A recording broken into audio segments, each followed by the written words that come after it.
25 years after it was made, Grease is still the one that we want. Its high-octane mix of sex, no drugs and rock and roll has hooked generations. Tonight, we reunite the stars of the biggest ever hit musical to take them back to the carefree days and summer nights of the 1950s.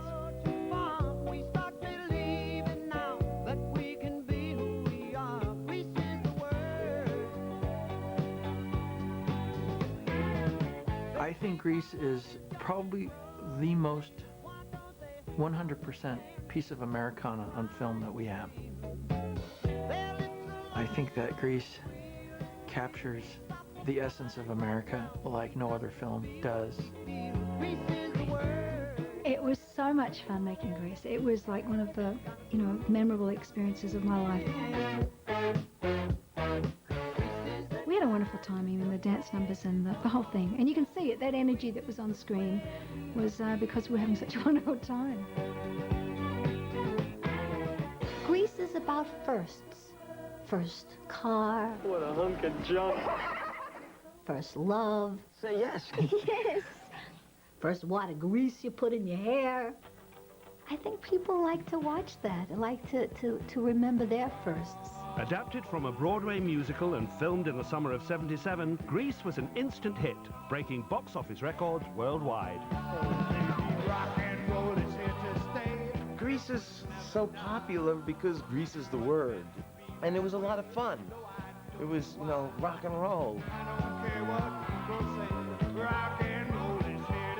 Grease is about that time in your life, that little window in your life when you have so much fun, you could just die from it. This movie, I think, captures the feeling of the good times. Let the good times roll. And they did. And they rolled during the summer of '77 beautifully. Sandy! Teddy! What are you doing here? I thought you were going back to Australia. We had a change of plans. I can't... Well, that's cool, baby. I mean, you know how it is. Rockin' and rollin' and whatnot. Danny? The storyline was pure Romeo and Juliet, but in cardis and crepe shoes, and the leader of the pack was too cool for school, Danny Zuko, played by John Travolta. Feel my temperature rising. He was so hot. Higher and higher, it's burning through to my soul. If I were ever asked what was the reason for Grease's success, I mean, there are many reasons, but really it was John. Because John was on fire. From his top of his head to his toes. He was like Elvis and Brando at that time. Everything had kind of come into his body, and he was a triple threat. And no one else was doing what he was doing. No one else was acting and singing and dancing and doing it the way he was doing it. His hair was a DA, and that spelt dangerous attitude. Yes, he talked the talk, but how did he walk that walk? I created that walk from almost the African-American school that I went to. There was a bop that a lot of my buddies had, and I just added that kind of walk to the character. I exaggerated it a bit too. It was a bop, Hey, little girl in the high school sweater. Olivia Newton-John was already a Grammy Award-winning country and western star, but playing Virgin to Vixen Sandy was her Hollywood break. She was the new kid on the block in more ways than one. I had never gone to a school like Rydell.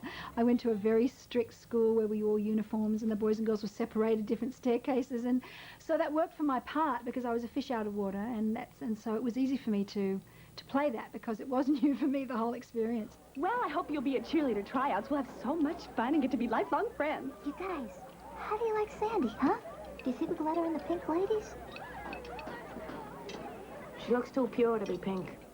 Ah, those Pink Ladies, the Cerise Sirens who ruled Rydell High. Being a member of the Pink Ladies meant that you had some security. You had friends that were supporting you, a group, and that felt good. Well, here we are again. Yeah, but this time we're seniors. And we're gonna rule the school. We did have a unity that made us a force to be contended with on campus. I think that we really did feel like we could sort of conquer the world. From tough birds to T-birds, while Danny had the brains, his second-in-command, Kenickie, had the brawn. He was, you know, kind of a tough, macho kind of guy. What he was like was voted most likely to do time. But there was a sensitive side to him, too. He had a heart for people, like he really cared. He loved Rizzo, and he loved Danny and the guys. These three T-birds were gangland's gormless geezers, as often playing the fool as playing it cool. To be a member of the T-Birds was the ultimate in class, though we were, in fact, extraordinarily unclassy. You're a sick man, Putz. Hey! We got into some slap-happy kind of things where we'd push each other around and knock each other upside the head, and it just seemed very adolescent. It seemed like adolescent guys. We did nyit, nyit, nyit, nyit. Do a split, give a yell, shake a tip for all right there. Do a split, give a dump, give a hit for all right there. I don't know what it was. Nyit, nyit. We all did these crazy things. Nyit, nyit. Nyit, nyit. Do a split, give a yell, shake a tip for all right now. And then you... Oh, yeah, I'm sorry. I hit you. Yeah, Jesus.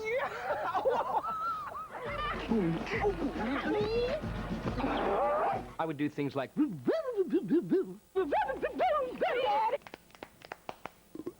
Love that. The teenage Barry was Duty. I was pretty much playing myself. I was the clown at school. Up in the morning and out to school. A quarter of a century later, after the longest summer break in history, the boys go back to class at the real LA school where the movie was shot. Look at that, it says, welcome back. Welcome Was back. that just for us? No, I think that has to do with the first day of school. Oh, I'm sorry. it was How right here. How to do it? How to do it? You always fall for it.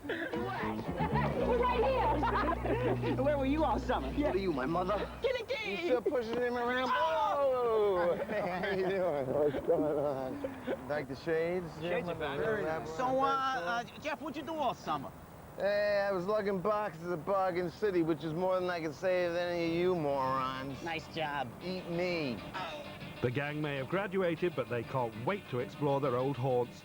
That's where the girls did the lunch thing. Oh, we were on the bleachers. And now they've covered it up. Is this where they sat? Yeah, well, but it was moved over a little bit, and It's been rearranged. What'd you do this summer, Sandy? Oh, I spent most of it at the beach.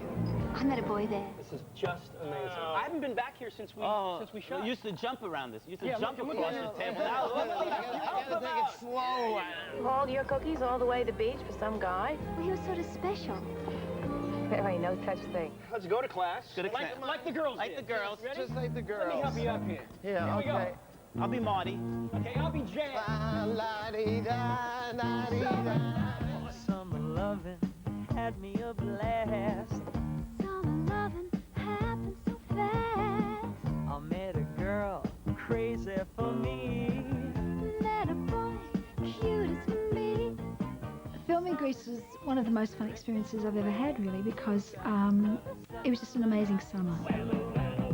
Filming that was more like the fun you'd have in school. It was almost like the scenario itself, you know, it was like a summer fest of activities and musical numbers. Wella Wella Wella Hot Summer Nights was one of the biggest hits of the 70s, riding high in the UK charts for nearly 5 months. The musical numbers and the camaraderie between everybody was apparent on screen. I mean, what you see is not fate. That's the energy that was happening. I have such great memories and of singing that, you know, was it love at first sight? While the girls dreamt of summer loving, the boys were finding it just a little too intimate. Having 15 men on this very small section of bleachers crowded into the space and all having to fit in the camera lens and so forth, it was a precision action. You can see me in the movie looking down at one point. I was too close to John. I was looking down. I didn't want to step on his feet. Everything else about that number I love doing, but that one step I always hated doing. Summer Nights had taken 5 days rehearsal, but back on those famous bleachers, the gang can't resist the temptation to strut their stuff. to your left. Okay. Go ahead, count it off, Kelly. 6, 7, 8.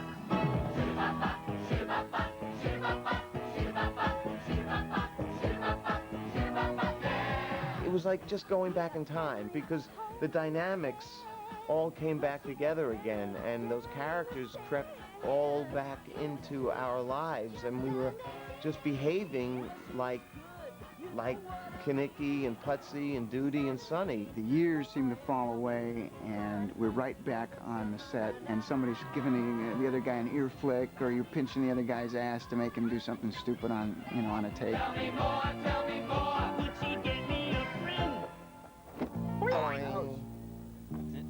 That's it. Good old days. Good old days, you're right. I still don't know it.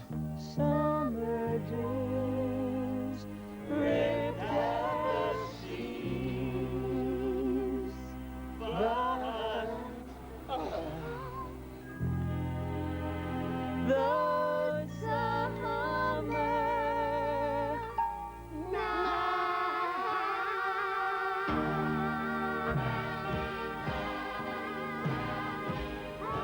Brilliant. Michael, you were brilliant. Thank you. Very nice, Jeff. I felt your brilliance. Kelly, I love you.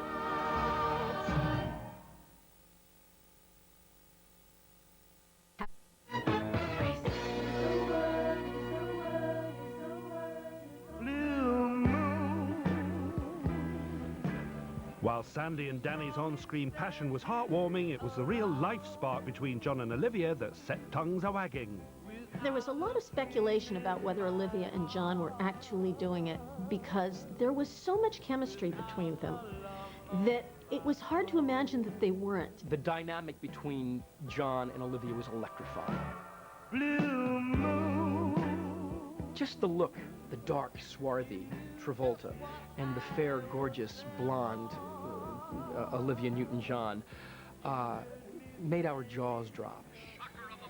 Sandy! Oh, Sandy! John and Olivia were very, very attracted to each other, and in an innocent way. And they both had relationships on the outside of the film set, but they definitely had sparkles for each other. Yeah, I think John and I had an amazing chemistry, and we were very close, and we never dated really, but there was a great chemistry between us, and thank goodness, because it really worked for the role.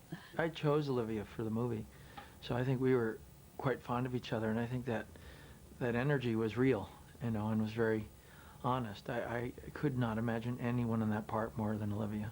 She was perfect casting. She was the one that he wanted, ooh, ooh, ooh, but he nearly didn't get her. Olivia was set to turn down the hottest role in Hollywood, fearing she wouldn't pass as a teenage heartthrob. I mean, I was 28, 29 when I played the role, so to even mean playing like a 16, 17-year-old or 18-year-old who I was supposed to be, I was worried about that in the beginning, you know.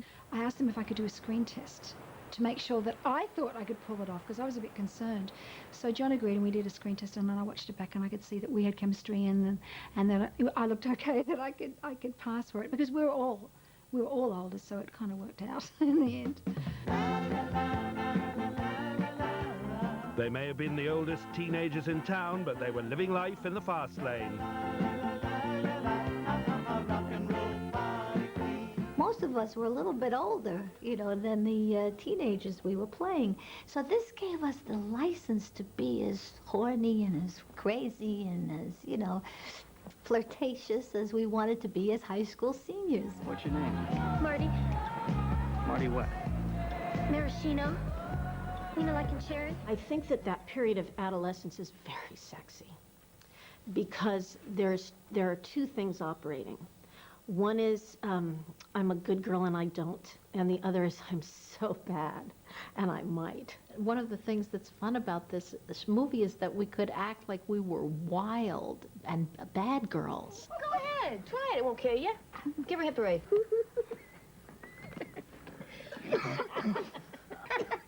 Oh, I forgot to tell you, you shouldn't inhale unless you're used to it.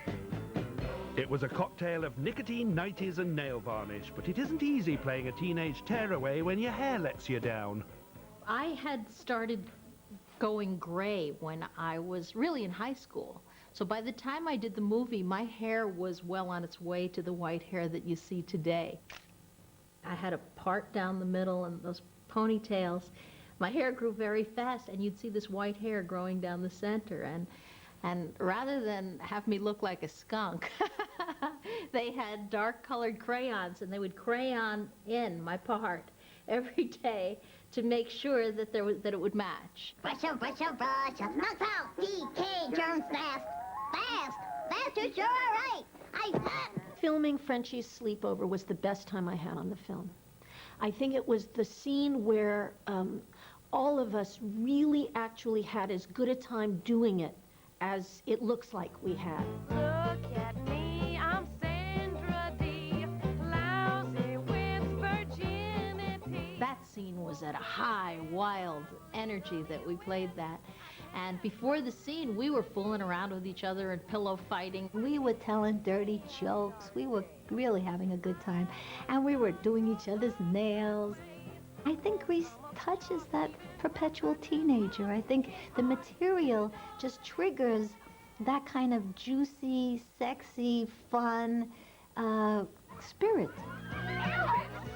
Elvis, let me be! And we giggled all through the whole thing, and we tickled each other and made ourselves really find that, you know, that special teenage kind of sleepover, you know, let's make fun of the good girl. Bongo, I'm Sandra Dee. And Olivia really stuck bravely to her naivete while we filmed the scene. She never allowed herself to be one of us. You know, she didn't partake in our antics. She really stayed in her character. You're making fun of me, Riz? Some people are so touchy. The world's most famous high school students took their roles to heart and left maturity at the studio doors. For this gang, any time was playtime. It was kind of like the cameras never stopped rolling. It became very easy for us to refer to each other as, hey, Putsy, or hey, Sonny, Duty. It was a nice shorthand for everybody, and it seemed to make sense because the whole shoot was a 13-week party. We would fool around, clown around, as we did on screen, pulling pranks off screen as well. It definitely spilled over.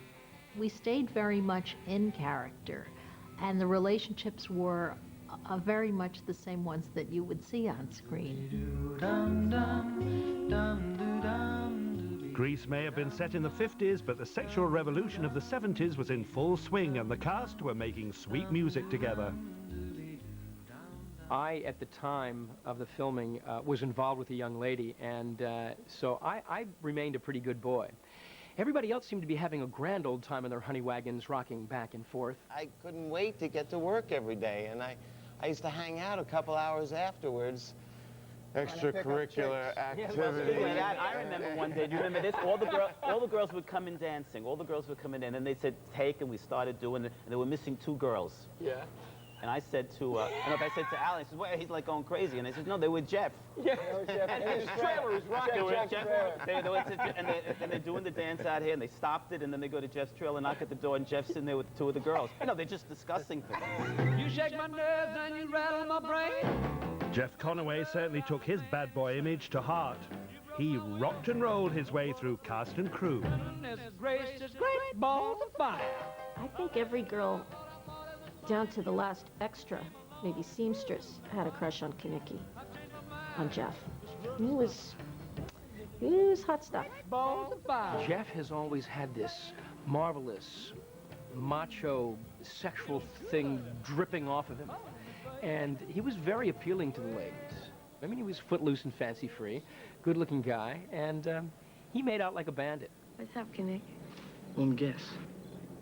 You got a lot to offer a girl. Yeah, you know it. I was pretty bad. I was living the role, shall we say, sowing some wild seeds, and so I was quite busy. And he gave new meaning to necking. I got so many hickeys, people would think I'm a leper. Everybody knows this line. A hickey from Kenickie's like a Hallmark card when you care enough to send the very best. Cheer up. Hickey from Kenickie's like a Hallmark card. You care enough to send the very best. I insisted that if she was going to have hickeys, that they were going to be for real. So I gave her the hickey. I just like a vampire descended upon her and sucked on her neck till she got the real thing, you know. You pig. I love it when you talk dirty. There's nothing like reality and truth in art, you know. And plus, it was kind of fun. For the sex scenes, Jeff always came prepared, as it were, and he had a big surprise for Stockard Channing back in his passion wagon. I brought all these, like, naughty magazines, and I tore out the pictures of the girls, and I pasted them all over the inside of the car. And Riz gets in, Soccer gets in, and she says, "Oh, great, it's a porno shop in here." But remember how surprised we were when Sensible Sandy chucked out the chintz and became Randy Sandy, the Virgin Vamp? We weren't the only ones. I walked out on set and I'd had my hair and makeup changed and no one recognized me. And all the cameramen and everyone suddenly, they all turned around and they stared at me and they were all flirting with me and wolf whistling. I thought, they didn't know who I was, seriously. All the people who work on the movie, there was, who's that? You know, and even, we didn't even know who she was. Sandy. Tell me about it, Steph. It was one of those musical numbers that I couldn't wait to perform. So I was chomping at the bit to get going on it. When John saw her, I mean, we all got chills. They're multiplying. I got chills. They're multiplying. He was so turned on to her, and she was having so much fun playing this hot mama role, foxy lady. Ooh, ooh, ooh, honey. Yeah, it was fun. You better shape up. I need a man. Olivia was truly stitched up when she wore the tightest trousers in film history. They literally had to sew me into those pants in the morning. So I couldn't drink a lot, of course, because I didn't want to have to pee in the middle of the day. I remember loving walking behind Olivia, looking at her bottom, you know, and like almost like a kid, you know, just captivated by this girl that he didn't know existed.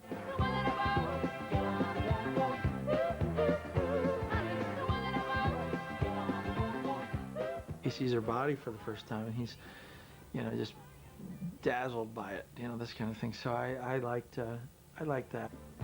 But which was the real her, posh or spicy?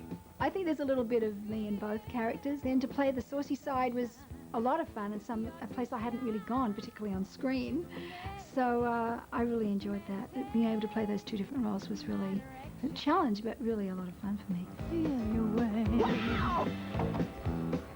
I better shape up, 'cause you need a man. I wasn't in that number, so I spent a lot of time in the trailer, if you know what I mean. I was just thankful that I wasn't wearing pants as tight. And coming up next, another one for the boys. Grease Lightning had them grooving in the garage, but backstage, sparks were flying. Step aside! Trying to get this thing into the park. Here we go. Yeah, you better move it. Step aside, move Sandy.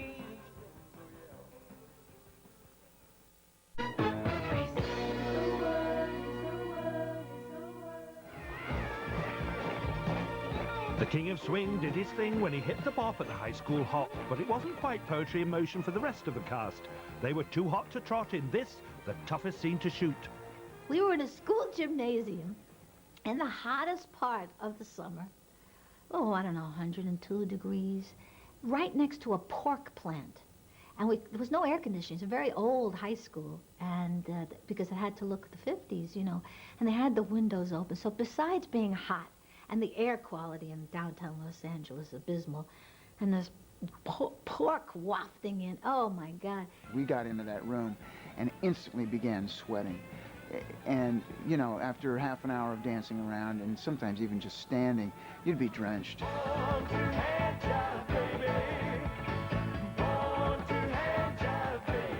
They certainly weren't all born to hand jive, baby. Professional dancers were hired to help them along. All the extras in the movie are all phenomenal dancers. Now, us actors, you know, we get pooped, we get tired, but when we'd be with these guys behind us, and they're moving and grooving and dancing and at like this hyper speed, it just would make us pick up that kind of speed because, you know, that hand jive, you know, it's not like this. You know, it's boop, boop, boop, boop, boop, boop, boop, boop, boop, boop, boop. You know, I mean, it's really, really high speed. It was all very free and easy on set. The cast were encouraged to ad-lib, and the boys didn't miss a chance to flash their talent. How low can you go? How low can you go? We came up with this idea to moon at the dance, the three of us, and take focus. So we come up with this bit, they put it in the movie, and we moon. But the director got his own back. You know, we didn't do one take. We didn't do 2 take, 3, 4, 5. We did like 10, 12 takes. Ooh, wonder who that is on the right. You know, very, very attractive. Let's go to the hop. Sonny's mooning days are well and truly over. Pretty good. Good to see you. Very nice. Okay. He may have left Rydell High, but Michael Tucci's still in the classroom. Go. I'll be ready with these two. Bop, bop, bop, bop. These days, he teaches performing arts at a boys' Catholic school. Punctuated by blows. Come on. Blows on the front desk. Someone will say in class, weren't you Sonny in Grease? And you go, yes, I did that film.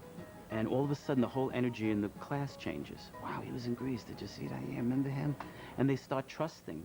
And they identify with me as a teenager rather than as a 50-year-old man plus teaching them. I did this show more than anybody else did. Back on the lot, the years disappear as the young guns remember their favorite fantasy song. Well, this car could be systematic. It's go. No, it isn't. That's if they can remember their moves. Dramatic. What is wrong with you people? I can't take the stress at 50. Why could be Grease Lightning? 5, 6, 7, and Get some overhead lifters and 4-barrel quads, oh yeah. Keep talking, whoa, keep talking. But while the cameras were rolling, the tension was building as John Travolta stepped into the driving seat and stole Jeff's thunder. That was one of the upsetting things about doing the movie, is that I didn't get to sing the song. It's Kenicky's car. Kenickie really should sing the song about his car, and John wanted to sing it, and everybody worked on him and said, but it's Kenicky's car, you know, it doesn't make any sense, you know, and he wanted to sing it, and God bless him, he got to, and he did a good job. I always said, if Kenickie had to go to the bathroom in that movie, Danny would have done it for him.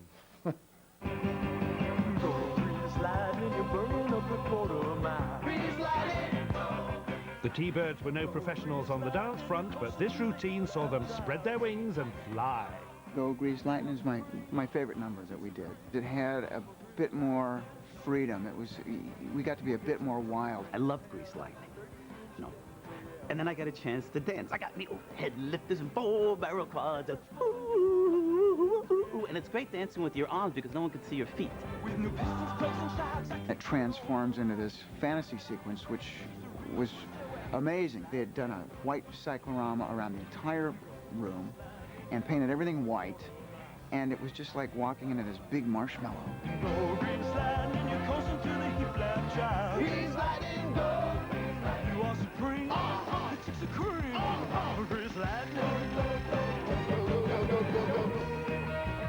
And we had trampolines hidden in, you know, strategic places so guys could bounce, you know, 15 feet in the air and do all those kind of tricks, you know, on and off the car and laying on the ground and spinning and whirling and, you know, kind of testosterone-laden number.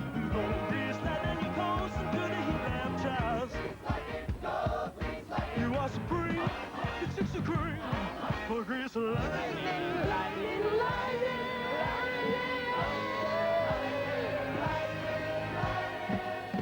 Time heals everything. That's the way we did it. That's why we got paid the big bucks. That's right. That's why we were still collecting unemployment insurance. So you guys think you got a winner there, huh? That's right. Yeah, well, it takes more than a coat of paint to make it at Thunder Road. Oh, yeah? Racing against their rivals, the Scorpions, was a dirty business, but nothing compared to the risks of filming down on the murky LA riverbed. The water there is extraordinarily contaminated, and we were told to be very careful. I was whining and complaining. I said, I'm not going in that water. I'm not going in. I said, you're going to get sick. Stay out of that water. You're going to get sick. And nobody listened to me. Our director, Randall Kleiser, had shorts on that day and had a little cut on his calf, as I recall. He ran through that water, and the following day, the entire day's shoot was canceled because Randall had come down with an infection and a very high temperature, high fever. A lot of money was wasted that day because we couldn't shoot. From that point on, we were told that we had to wear cellophane on our feet so the water wouldn't permeate our shoes and our socks to contaminate us in any way. When Kenickie goes in that water, he kind of like, he's tiptoeing through that. He's trying to keep his feet out of the water. That was Jeff Conaway. That wasn't Kenickie. That was Jeff Conaway saying, I don't want to be here. I don't want to be here. Drive us to Thunder Road, Jeffrey. We're going to Thunder Road. All right. Well, this baby is going to, like, really knock him dead. That's right. The boys are back in town. It's full throttle to Thunder Road, but the LA River has somehow lost its sparkle. What's going on down That's why you got to take it easy. Look, there are people living down here. What the hell is... Look at this. What is... Look at this. What is the mess? Wow. Times sure have changed. It's a mess. Look at all the water. No racing tonight. Not tonight. Bank to bank. Not My like goodness. we shut that. Certainly not the way we remember it, huh? Going down to the LA riverbed wasn't so happy, you know, being that there was all those homeless people around, and that was very disturbing. Well, there's our career. Floating down the river. Down the LA River. This is what it's come to, guys. After Grease, Jeff Conaway's life hit stormy waters. Despite winning a leading role in American sitcom Taxi, fame came at a price, and Jeff paid for it in full on the LA drug scene. It was snowing in Hollywood, you know, with cocaine and things like that. And to tell you the truth, I got an addictive personality. Just as a lot of people experimented with drugs, I experimented and then some. You know, I had this great house on top of a hill and, you know, great car, and I should have been really ecstatic and happy and making everything work for me, but instead I was making everything not work for me. When the fame and the fortune all came, it didn't fill the hole in my soul. So how do you follow up a smash hit like Grease? As the joker in the pack, Barry Pearl was used to getting the laughs. What proved harder was getting the next big break.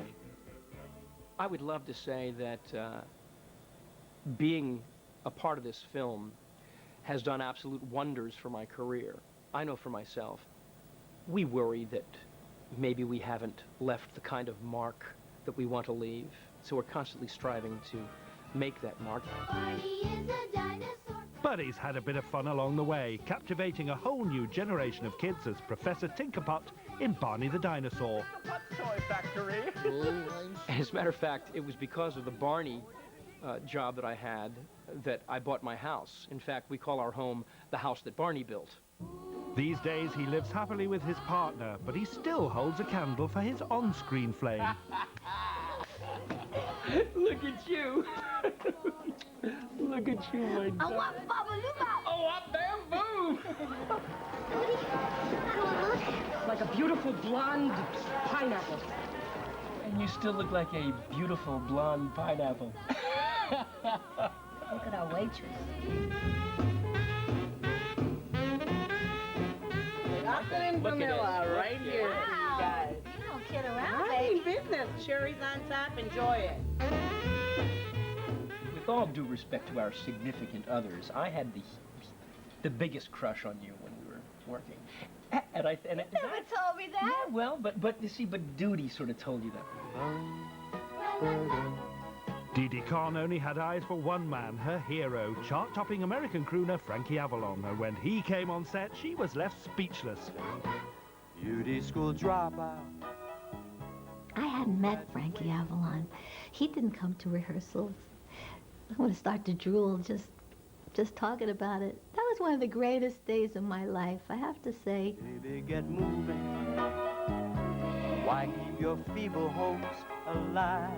When I saw Frankie Avalon all dressed in white coming down those stairs, and he's singing to me, and I had worked on this scene in my imagination, you know, how I would react, how I looked so goofy with that pink hair that I thought, don't do anything, Dee Dee, just sit there and look at him. Beauty school dropout, hanging around. And then he was so gorgeous and sing so beautifully that I didn't have to act. It was just pure pleasure. Now your bangs are curled, your lashes twirl, but still the world is cruel. Wipe off that angel face and go back to high school. I think I had about 4 pieces of gum when we blew that big bubble. But it was funny. I did that. We had never rehearsed that. And Frankie decided just to pop it. Baby, don't blow it. Don't put my good advice to shame. Baby, you know it. The climax of the song saw the T-Birds flying in from the wings, but playing an angel was a devil of a job. We were suspended in this rig that was made of jean material and sheepskin. The sheepskin was to protect our private parts and such. It was also tied around our thighs to hold the weight, but a lot of it was gathered in our crotch areas. So I started talking like this by the end of the day. Didi Conn is still acting, but now the main man in her life is her little boy Danny, and Grease didn't just help Didi, it's helping Danny too. I have a son who's autistic, and he goes to a special school, and it's private, so it costs a lot of money. And we wanted to set up a scholarship fund. So I wrote a book called Frenchie's Grease Scrapbook. She's back in the pink and now has even bigger plans. So get ready for Grease, the TV show. And we have in development now a movie for television, which is a continuation of the Grease story in 1979. And proving they really do go together like a Ramalanga Ding Dong, the stars are back on stage to reunite and recreate their magic chemistry.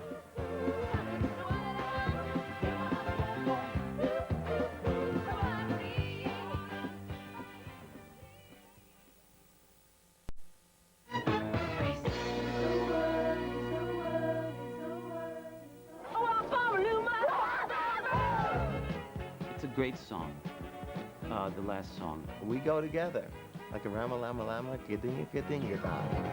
We go together like Rama-Lama-Lama, Ga-Dinga-Dinga-Dong. After 12 weeks of high school shenanigans, it was home time. John Travolta and Olivia Newton-John will be catapulted into the Hollywood A-list. But for others, the party was nearly over. Whoa, yeah! I knew that the shoot was coming to an end. And it was rather emotional. I mean, you still stayed in character, but this chapter of this experience was coming to a close. And when you see us singing We Go Together, it was truly heartfelt. Even though it has turned out to be something that everybody responds to, we knew at the time that this was sort of our time and our moment in time. It was like coming to the end of your senior year in high school and knowing that, okay, well, have a good summer. Hope I see you.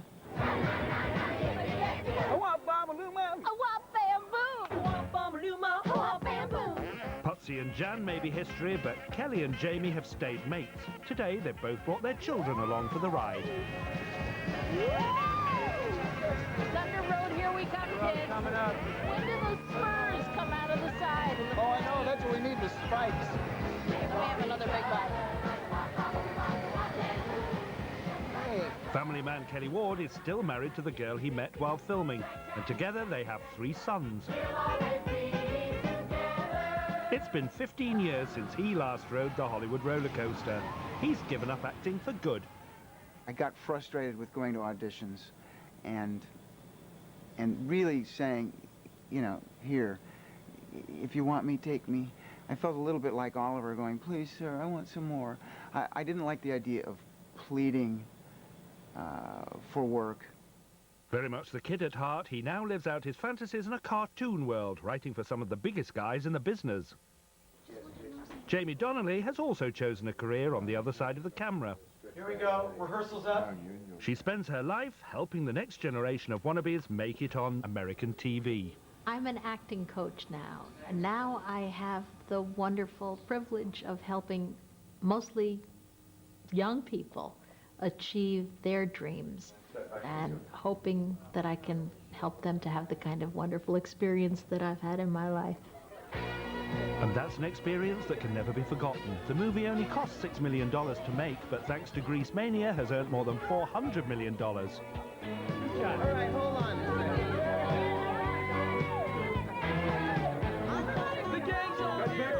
Back in Tinseltown, it's friends reunited as these classroom buddies relive the magical musical that made their names. We did develop great friendships, and Dee Dee and I still stay in touch, and John and I stay in touch. And it's like, you know, it's like when you have good friends, there's no such thing as time. You just kind of pick up where you left off. John?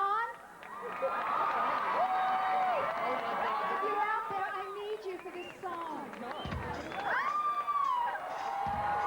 Now older, they're closer to having bus passes than student passes. But have the world's most famous high school sweethearts still got that electricity?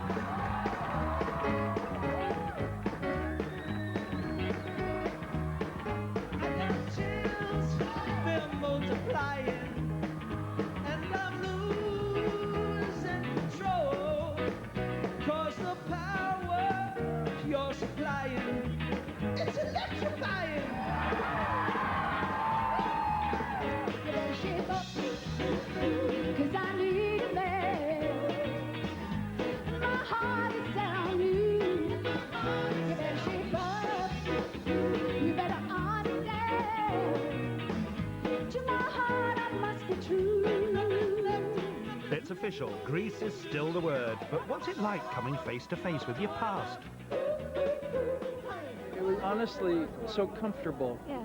That surprised me. How easy it was to see everybody, and how my heart kind of felt good. Yeah, it's lovely. Yeah. Reunion. It was perfect. You are the one I want. The one that I want. You are the one I want. Honey, the one that I want. You are the one I want. The one I need. Oh, yes, indeed. You're the one that I want. You are the one I want. The one that I want. You are the one I want. You're the one that I want. You are the one I want. The one I need. Oh, yes, indeed. You're the one that I want. He may be nearly 50, but he still knows how to sweep a girl off her feet. Thanks to Grease and Saturday Night Fever, John Travolta became the ultimate 70s sex symbol.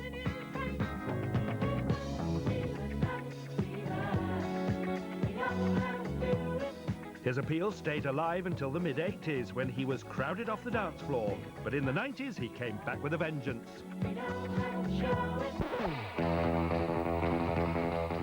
Playing hardman Vincent Vega in Tarantino's Pulp Fiction earned him an Oscar nomination and proved he'd lost none of his moves. You know what they call a quarter pounder with cheese in Paris? What do they call it? They call it Royale with cheese. Good afternoon, ladies and gentlemen. This is your captain speaking. Come fly with me, let's... And he's spread his wings a little further still. Married to actor Kelly Preston, he's got millions in the bank and a personal palace in the sky. This sumptuous Boeing 707. Far Bombay. Come fly. Captain Travolta's putting his jet-set lifestyle to good use. He's touring the world, encouraging people to take to the air post-September the 11th. When I was a kid in the 1960s, flying was glamorous and fun and wonderful, and perhaps we could get back to that. With a new movie out next year, John Travolta is still the star everyone wants. Hanging out with Cliff Richard and movies like Xanadu meant that Olivia Newton-John never escaped her good girl image.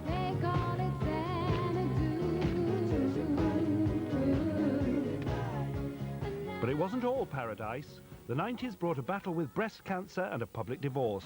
Olivia's now returned to her first love, singing. She's touring the world and still stays in touch with her past. Well, Frenchie and Sandy were very close friends, and that Frenchie was there for Sandy. And over the years, I have had the same feeling for Olivia. She had a real battle with cancer, and thank God, you know, she's great. She's healthy and wonderful, and very, very happy to say that she's a survivor. There are worse things I could do than go with a boy or two. Stockard Channing went from Queen of the Pink Ladies to the First Lady in the multi-award-winning American TV series The West Wing. You know, one of the things that happens when I stay away too long is that you forget that you don't have the power to fix everything. And the Emmy goes to Stockard Channing, the Matthew Shepard story. With the chewing gum long since left on the bedpost, she's recently picked up not one, but 2 Emmys for her acting skills. Stockard Channing, The West Wing. In this school of stars, she's graduated to become one of Hollywood's most respected actors. At 19, Dinah Manoff was one of the only true teenagers on the set, and by her own admission, it wasn't until she hit her 40s that she really started growing up. I wasn't ready to be a mother until I had really gotten everything else out of my system. And I mean drugs, men, and career. I kind of like just had to take all of that out to its outer limit before I could say, okay, that doesn't really work for me. I think I've got to get simpler. So I had a very long adolescence. Now she's a successful actor and director, but it's her children that take center stage in her life. I am so uncool, and I am so happy. Jeff Conaway has also traded cool for contentment. He's still acting, but he's ditched the drugs for a natural high and the love of a good woman. You know, I met my wife, and she's an angel from above. You know, she's the best thing that ever happened to me. She's just incredible. And what would Kenickie have made of Jeff's route to salvation? The bad boy, who was once an altar boy, has now returned to God. It gave me something to hold on to and to believe in, and it filled me up. It filled that hole, you know? It made things make sense to me. Christ is my Savior, and I'm proud to say that. We'll leave you with one final reunion from those T-Birds and Pink Ladies. Those summer days of '77 may be long gone, but those summer nights live on forever. Grease is a party that's gone on for over 20 years now, and it's great to be part of the life of that party. No matter where we live or how far apart we are, I think we all feel that in our hearts, that we'll always be together. Summer dreams drift down the seas. It's really a fantastic thing, and I feel very privileged to be a part of something that's become kind of a classic. But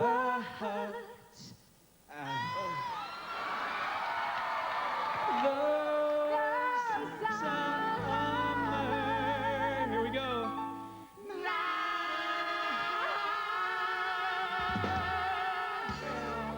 I'm so proud of the success of Grease. Well, I mean, obviously it's the biggest musical in history, but more than that, more importantly than that, it continues to entertain every generation that it inhabits their home. You know, I find that amazing.